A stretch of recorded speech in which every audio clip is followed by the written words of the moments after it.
wonderful meeting.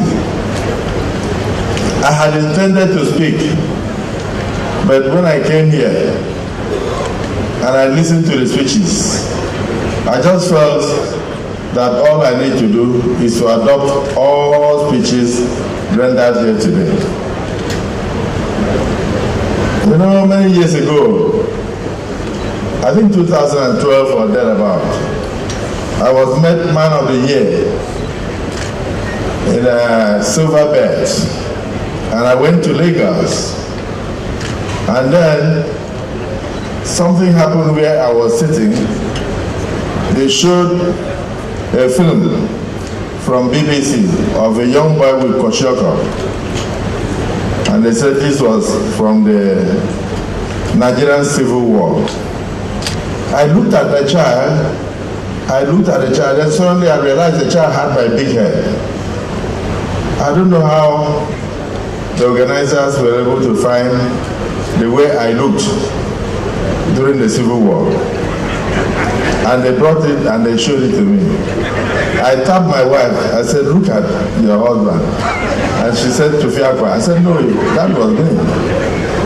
That was the plight of the people of the Southeast and South-South. Then I turned to I won't mention, One Excellency and the wife sitting next to me. And they said that was fantastic acting, that it was Nollywood. So I got angry. When I got to the stage, I dropped my speech. Then I asked a question to all the gladiators of the Civil War at that time. They were all there.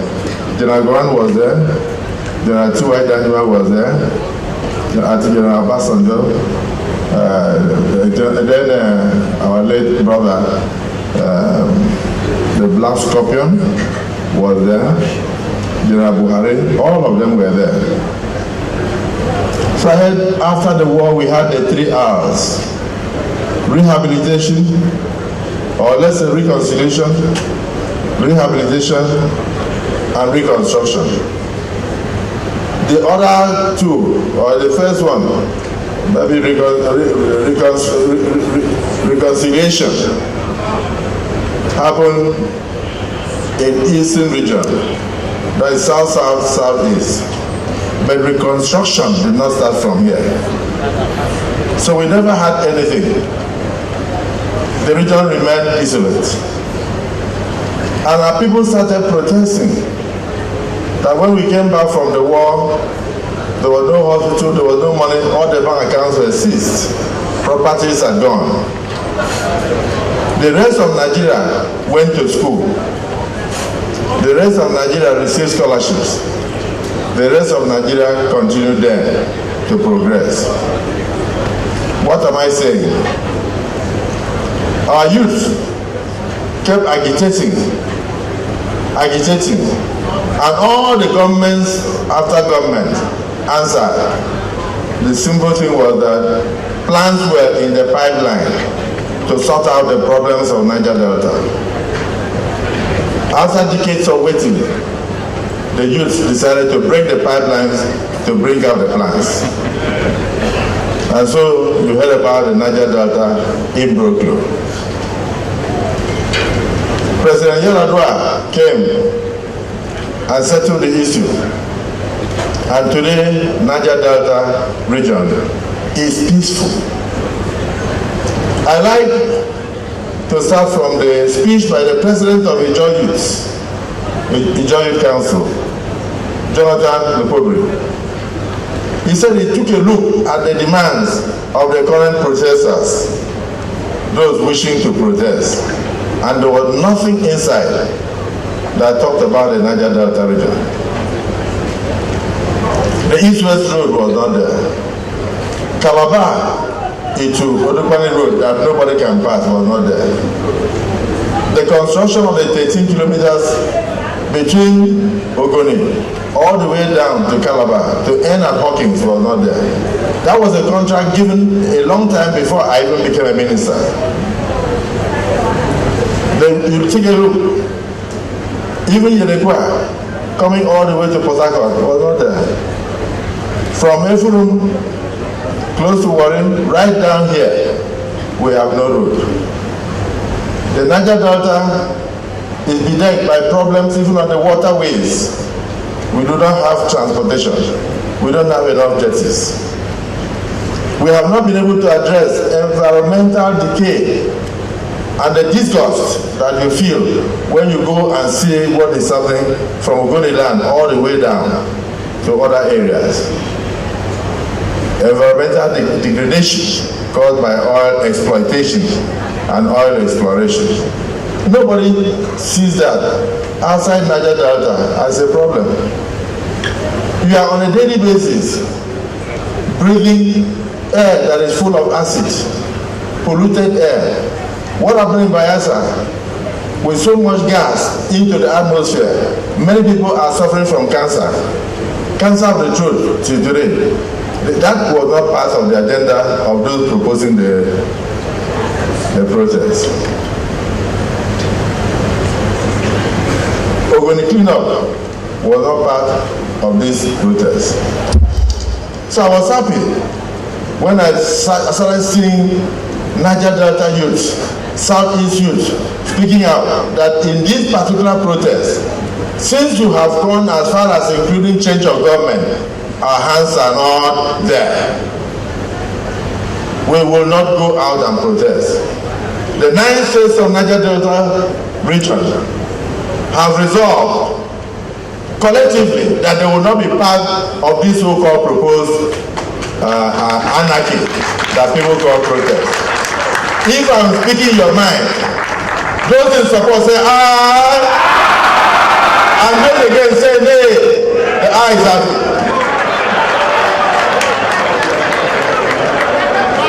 So here we are.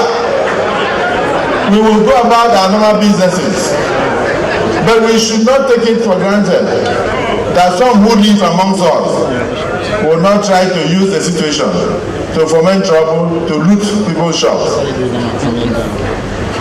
Up to today, the president of Kenya, Ruto, is still crying. If I watched him yesterday, asking his people, do you want me to resign?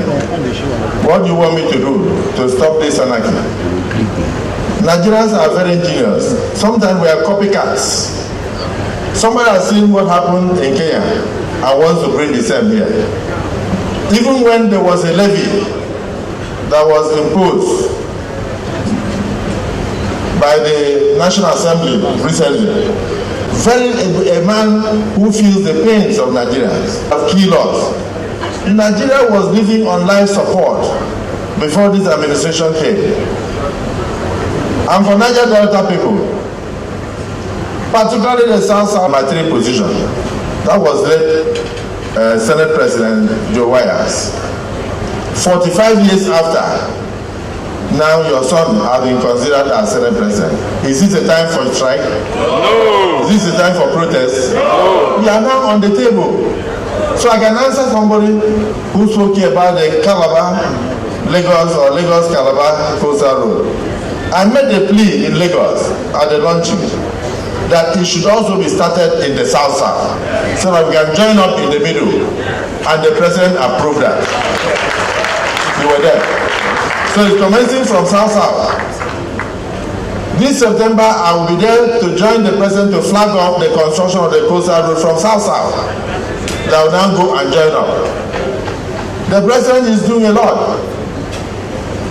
Even the road that starts from Badagry all the way to Sokoto has about 34 dams and can change the agricultural fortunes of Nigeria. As a young student, I withdrew from the university twice because I did not have money to feed. I didn't have money to pay school fees. But today, we now have students' loans. Even the provision there is to the fact that if you do not have a job within 5 years, then you don't have to pay the loan. So Nigerian students, Nigerian youth, you couldn't have had a better president. You couldn't have had a better time. But people are there attempting to use the current situation of hunger. In 10 years, the whole of North Central, Borno, Northeast, and others. Nobody entered the farm. And under the last administration, it was extended to the Northwest, where bandits were killing people from Zamfara. Those who are doing mining, nobody could enter the farm. What do you think was going to be the result? Food insecurity. And what has this president done? He has lifted all restrictions on import of food. Every food that comes into Nigeria now is protected, no import duties, so that people can eat. And then Niger Delta Development Commission, I had to take over the road between Ibuno and Eke that Niger Delta NDDC messed up for 13 years. As a governor, I took over the road. And out of anger, I started dualizing it with 4 bridges and go there now. It's a fantastic passage and thoroughfare. Niger Delta NDDC was not known for anything good. Almost everybody in the villa and in Abuja had one IPC or the other to be paid in Niger Delta, not Niger Delta people. So I want to thank Sam Obuku and your team that now you are going to spend Niger Delta money on Niger Delta and Niger Delta people, and not the other way around. We commissioned Okitikupa in Ondo State substation, started by NDDC 14 years ago. And what happened? The people of 5 local governments in Ondo State had no light for 14 years before you became the managing director. You commissioned the bridge that links Ibuno all the way to East Nokolo and then to the East-West Road. I'm like you, a transformer. When I became a minister of Niger Delta, I moved the headquarters from Aba Road down to the present site that was started by Chief A.K. Hosford in 1994. Within 2 years, I finished the 13-story building that you are now enjoying. Yes, very uncommon. And there's something you need to know. You will be surprised that even the headquarters of NDDC on Aba Road was not connected to the national grid. Every month, you will see all sort of, I'm not against women, no. You will see all sort of young fine girls coming for small paper, 300 million, 400 million to supply diesel. And the MD will smile and see them off to the lift. So the total amount spent on diesel alone ran into billions in a year. But it would have taken about 26 million or under 200 million to connect that building to the national grid. It was not done in 21 years. Well, before we left there, I made sure it was connected to the national grid. Where our leader, Chief A.K. Hosford or Chief E.K. Clark comes from, the whole of that area, the roads were given out over 17 years, not done. We used pavement. I completed 11 kilometers of concentric roads around his area. You have school hotels spread across Niger Delta. One of them was Aruyo. When we completed it, about 2,200 students moved in. So you have a job to do for Niger Delta. Don't be tired of seeing me. Last month, you called us to stakeholders meeting. I came. This time, you said, come for interactive session for us to launch a scheme to empower unemployed youth of Niger Delta. Less than 1 month, I am here. If you call me in August for another progressive venture, I will be there. I'll be there. I will abandon everything in Abuja because for the first time I've seen an administration in NDDC that is not fighting itself, that is not giving loan to directors, and then doing the job that the people would have done, sharing the job among themselves. In fact, the legal advisor that led the community here is a Niger Delta. I'm sure you know that for over 22 years, whoever was in charge of legal was from KB State or somewhere else. Yes, I'm not against Nigeria. I'm very much for Nigeria. I'm a Nigerian. I'm a number 3 citizen in Nigeria. But I'm a Niger Delta first. I'm from this region first. And it used to sadden me. You have to be angry. You have to be angry over the situation that we have found ourselves. No road, even on land or on water. In Bayelsa, you need to do a lot of land reclamation in order to give the people a place to live. When Cameroon opens its tap, the dam, it sweeps away many villages in Bayelsa and they die. Is that not enough for us to protest? But nobody has protested.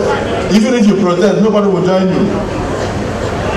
So what is this protest about? I saw a young boy from Ekiti State jumping on television. And I just said, well, I'm not against any other state, but I'm only saying that the resources for the protest will come from Niger Delta. Am I right? And this time we will not join them.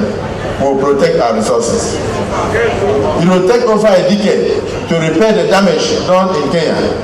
Nigeria cannot go the same way. And also when we have a president who is not really a listening president, but who is very intelligent.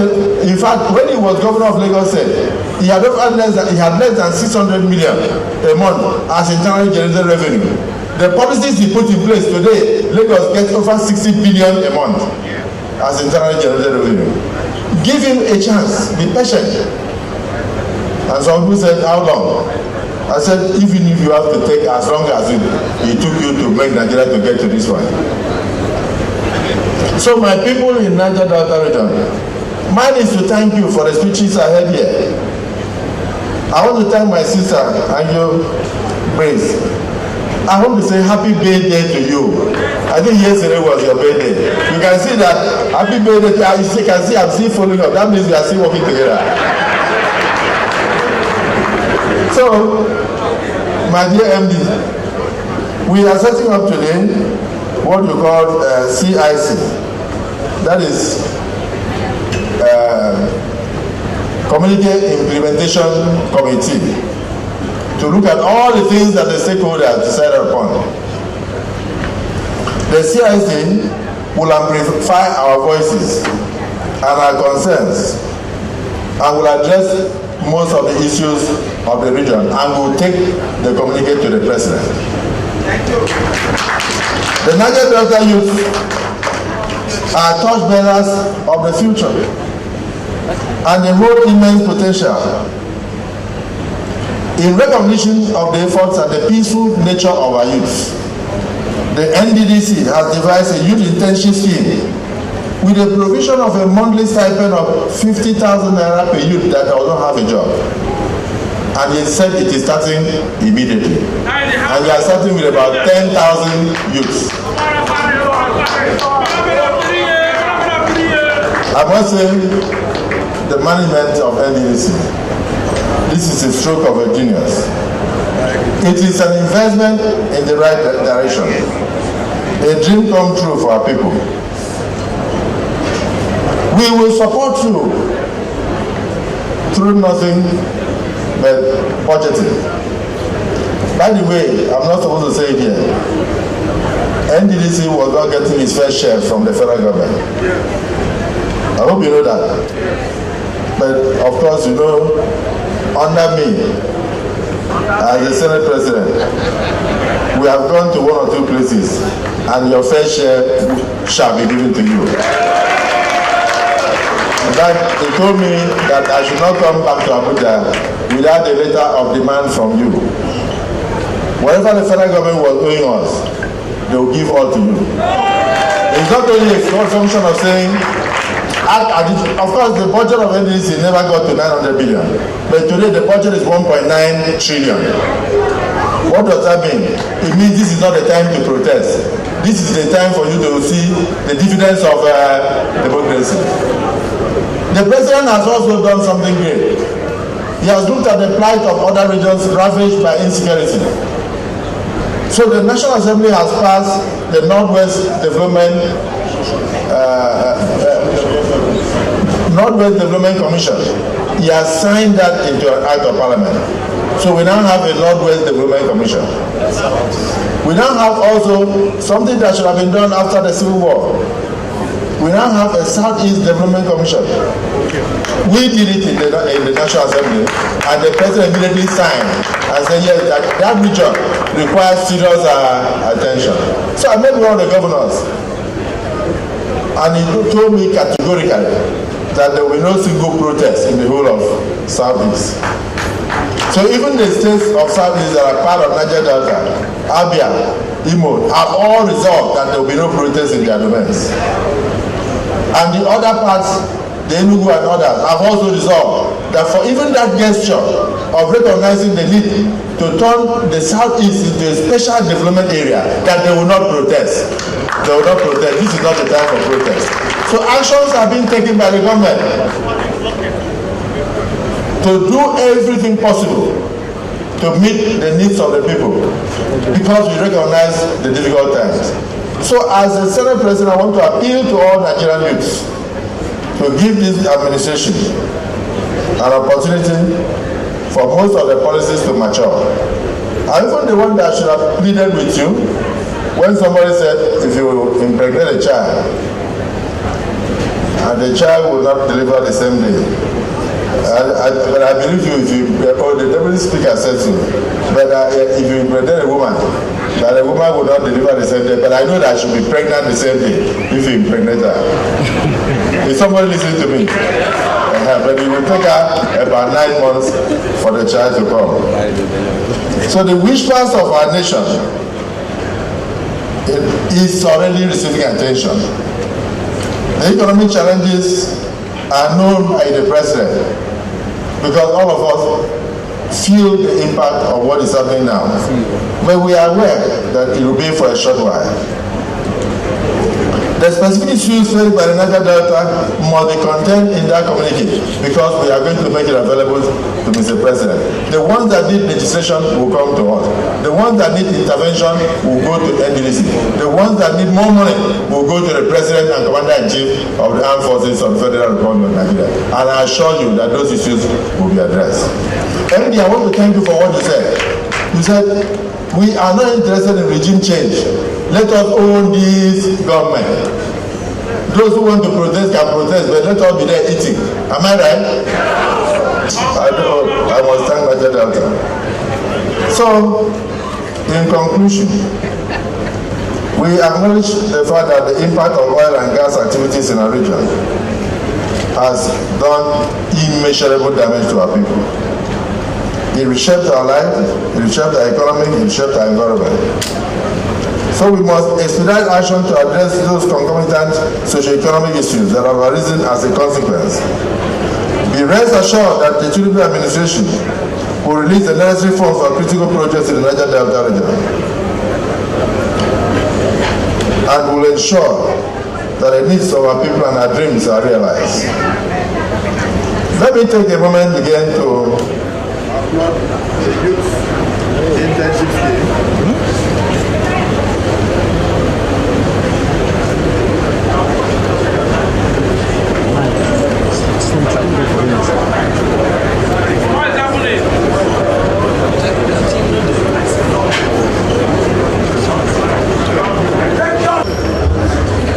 No weapon fashioned against this microphone shall prosper.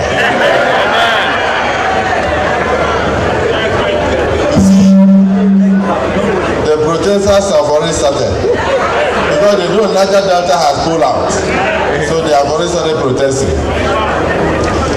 For me, in conclusion, I see a nation under President Tinubu adorned with vibrant colors, a tapestry woven with threads of unity, resilience, and determination. For Niger Delta, I see a people like the mighty Baba tree, standing tall and unyielding, rooted in the rich oil of her heritage, reaching towards the heavens with faith, reminding us of the boundless opportunities that lie ahead of us. I see the sun breaking through the stormy clouds, casting its radiant rays upon our nation, Nigeria. I see the Almighty God illuminating the path of progress, beckoning on us to rise above the darkness that seems to pervade the nation today. I see a flame in the hearts and minds of our people that refuse to be extinguished, burning with unquenchable passion, igniting the spirit of innovation and enterprise. Despite the challenges and threats, I see Nigerians like eagles soaring high above the mountains, spreading their wings, defying gravity, and soaring in the limitless sky of dreams. I see our beloved nation, a beacon of peace and stability. Nigeria shall and will never be like Kenya, radiating its light across the African continent. I resolve to overcome our adversity, serving as inspiration to nations in West Africa, far and wide.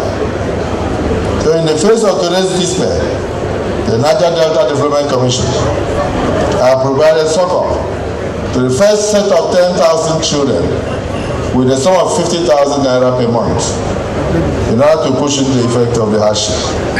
And it is my singular privilege to now formally launch the NDDC Youth Internship Scheme. In the name of God the Father, God the Son, and God the Holy Spirit.